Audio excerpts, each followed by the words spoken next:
ملقبة بكلمة كنبة. المكنة دي ما شاء الله الله أكبر ثابتة وجودها. أعلى موديل منها بيبقى 99 و98 ولحد وقتنا هذا ثابتة وجودها ومطلوبة.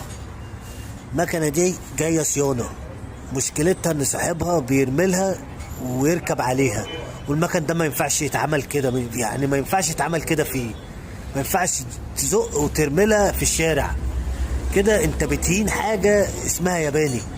اوعى تعمل كده، ما معكش تمن البطارية، في مشكلة في المارش تتراكن لحد ما ربنا يمن عليك. المكنة دي الله اكبر ما شاء الله، يعني عملية جدا وما بتسخنش وما بتمسكش حرارة، واللوستا يعني بنفسه بيشهد على الكلام ده وبيشكر فيها لحد وقتنا هذا. واي حد بيقول له ان المكنه دي عيبها كربرتير يقول له يبقى انت كده مش ركيب، وانت